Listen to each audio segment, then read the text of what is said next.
we're gonna be talking about. Alright. The second song, or really the track number 3 of the Monsterpiece.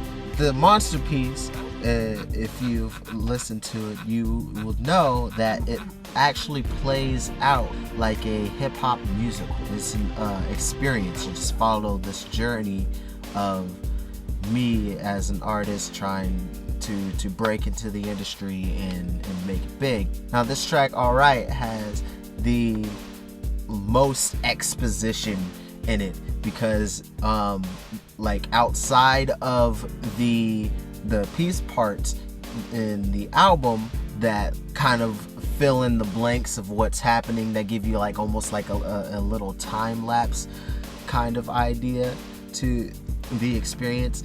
Alright is one of those tracks that is gives so much exposition.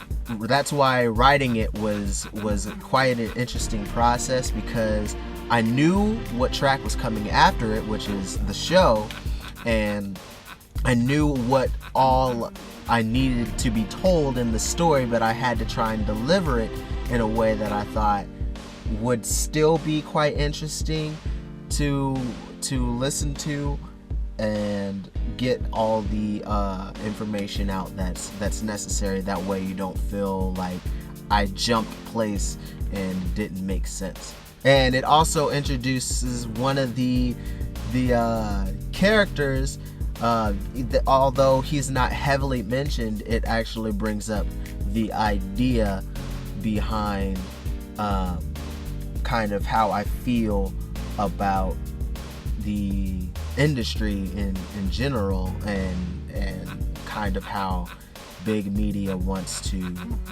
work with artists. The way I put it together kind of shows like some of the steps that it takes to kind of gain that attention and actually break in this business, because a lot of people always ask me, why aren't you big, or why haven't you gone for it, and there's like, what does it take to make it happen? And I'm like, I kind of know what the steps are, and I know kind of how it would probably snowball for me, and what path I would have to kind of take to make it happen, and this kind of outlines some of those steps.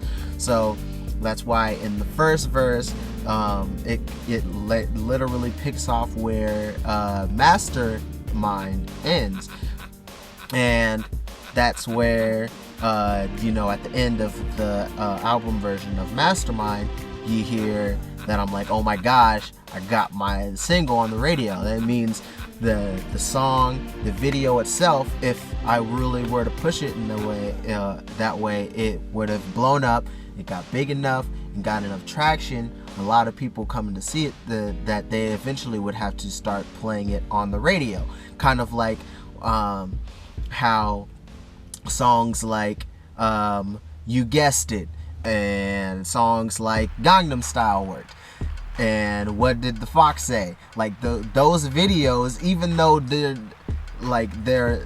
they have like their own like little fan bases, they actually first sparked media attention, like digital media attention, new media, and eventually they had to get played on the radio, where it solidifies your stamp on there, but that can also bring you to one-hit wonder status. So that's why I say, the EP, which is the Pieces of the Monster, the EP got the listener's ears peak. The brand new single Sock the Radio's teeth.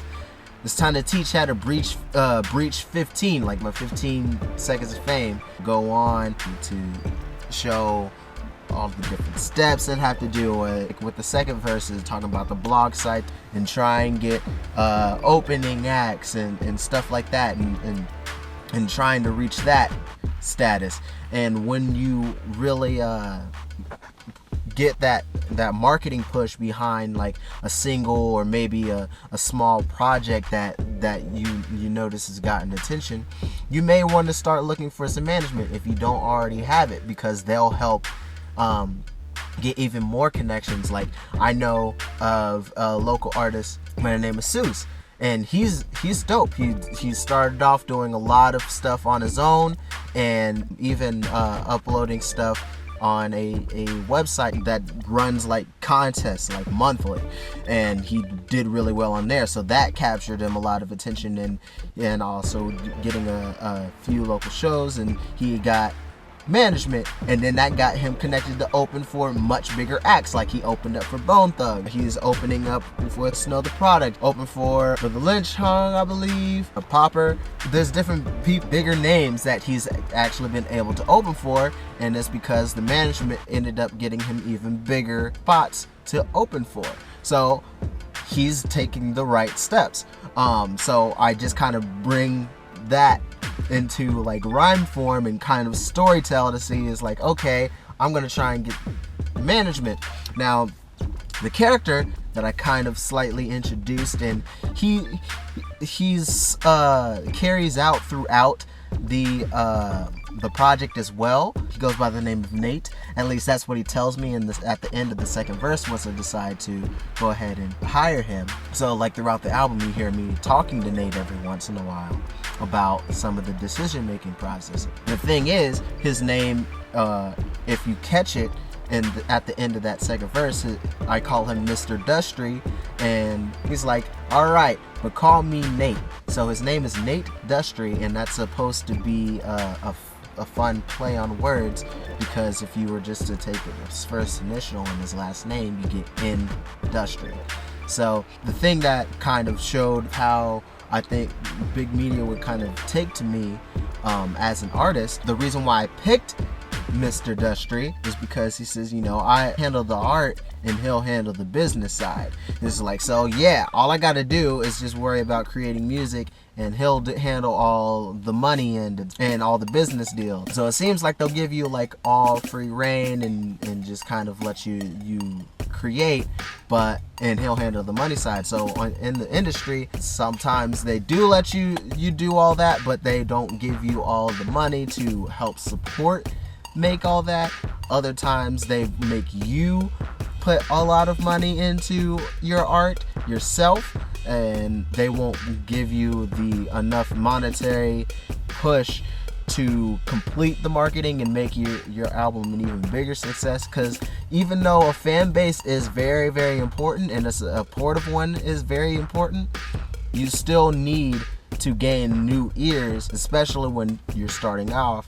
And if there's no push to try and get to certain channels, whether it be terrestrial radio or whether it be even some blog connections, some website connections, and even getting in touch with bigger artists that can help draw more people to your music because they got featured, or they gave you the cosign, stuff like that.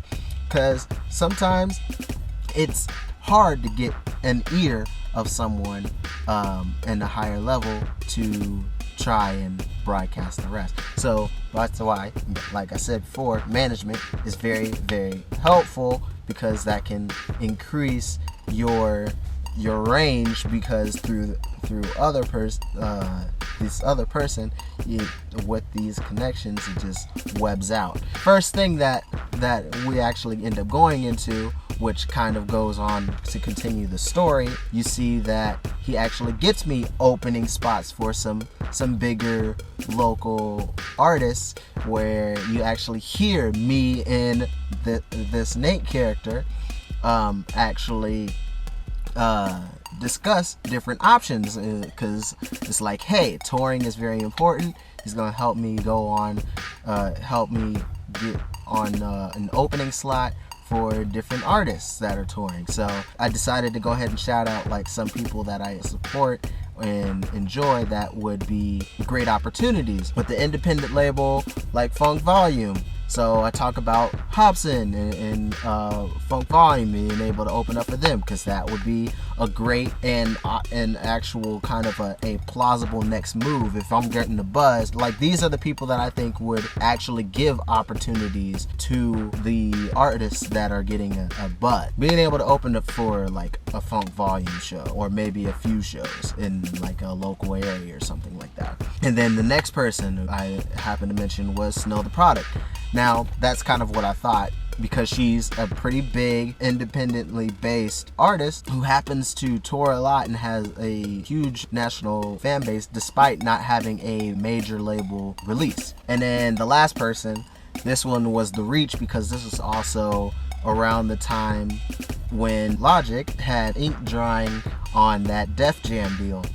So before, I was thinking, you know, okay, Visionary Music Group, I think they too would be a label that would reach out to rising independent artists that are like getting a buzz. They'd let them open up for shows. Because when I did go to see Logic, I was like, oh, so the person opening, this Michael Christmas guy, he's kind of growing, and you know, he's got himself a buzz with a few songs too, and he's been touring with them and it's been going well. So I was like, that fits perfectly toward what I think, because in this situation, in the story, that's kind of the level I'd be at, where I'm getting that buzz. I may have been able to get like a song on like maybe a few radio stations, and the online buzz around the Mastermind video. I still have to do more to get like people like MTV and BET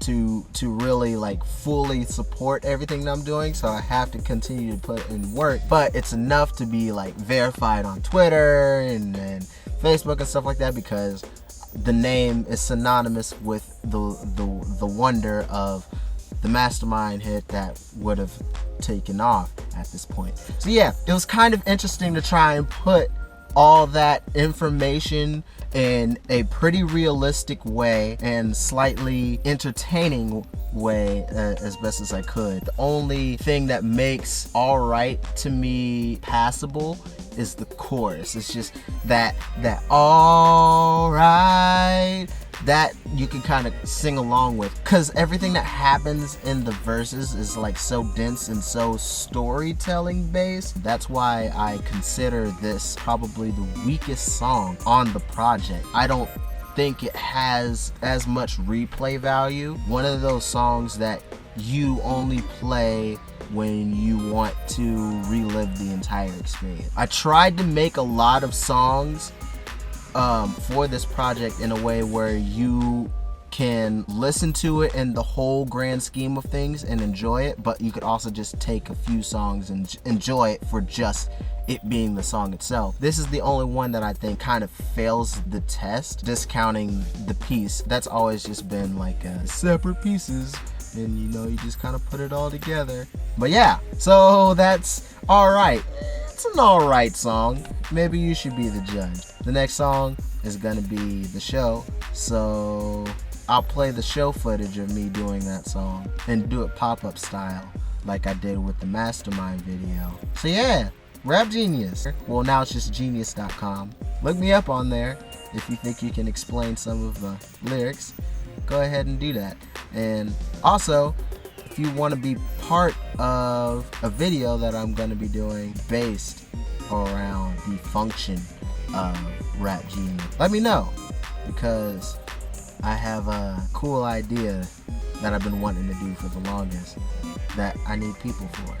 So yeah, peace.